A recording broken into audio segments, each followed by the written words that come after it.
گناهی ما ثوابی ما نماند هیچ بپرسیش.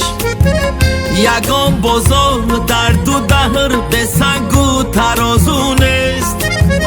برادرها چی سود از منی های ده سه روزه، نه این دنیا نه آن دنیا با فرمانی من تو نیست.